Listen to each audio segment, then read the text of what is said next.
হয়, কিন্তু সাম্রাজ্যবাদের হাতে এত সময় থাকে না। অতি দ্রুত মুনাফা লালসা, সেই লালসা তাকে জল, জমি, জঙ্গল, মানব সম্পদ, খনিজ সম্পদ এসব দখল করার জন্য প্রণোদিত করে। আমাদের দেশেও সেই ইতিহাস, আফ্রিকার মহাদেশেও সেই ইতিহাস। এইরকম একটা অবস্থার মধ্যে ভারতবর্ষে 100 বছর ধরে স্বাধীনতাহীনতায় বাঁচতে চায় না যে মানুষ, তারা আন্দোলন সংগ্রাম করেছে। তখন কোথায় কমিউনিস্ট পার্টি, তখন কোথায় কংগ্রেস দল, তখন কোথায় আরএসএস, তখন কোথায় বিজেপি?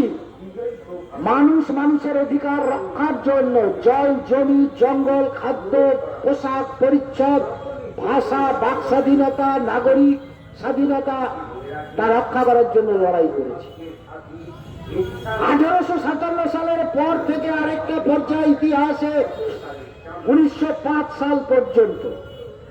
আপনারা সকলেই জানেন 1905 সালে বঙ্গভঙ্গ, তার বিরুদ্ধে যে আন্দোলন গড়ে উঠেছিল বিশেষ করে পূর্ব ভারতে। আর সেই সময় 1857 থেকে শুরু করে 1905, তার মধ্যে আমি কতগুলো মাইলস্টোন, কম সময় আমি অনেক কথা বলবো না, কিন্তু আপনাদের স্মরণে আছে 1885 সালে আমি বেসান্ত সহ বাকিদের উদ্যোগে কংগ্রেস নামক প্ল্যাটফর্ম তৈরি, যে কংগ্রেস পরবর্তীকালে আমাদের স্বাধীনতা আন্দোলনে তৎকালীন মানুষের অনস্বীকার্য মঞ্চ হয়ে উঠেছিল।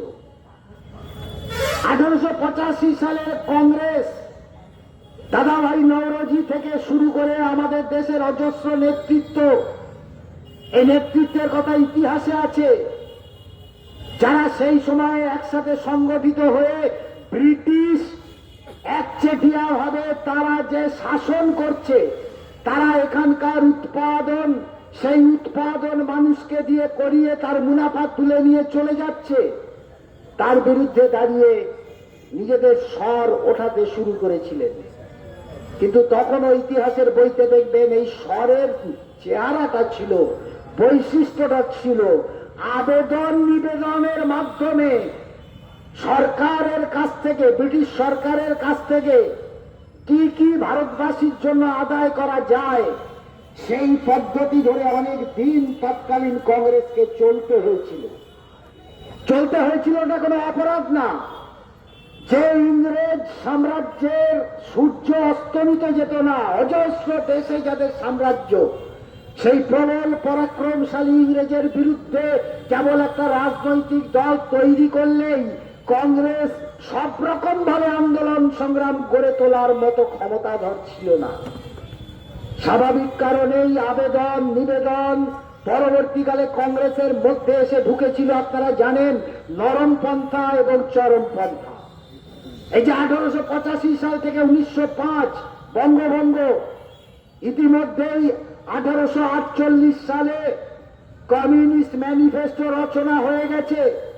1848 সালের কমিউনিস্ট ম্যানিফেস্টো যারা খেটে খায়, যারা মেরে খায় না, তাদের স্বার্থে নিজস্ব কর্মসূচি ঘোষণা করেছিল সারা পৃথিবীতে। পরবর্তীকালে যা কমিউনিস্ট ম্যানিফেস্টো হিসেবে চিহ্নিত হয়েছিল।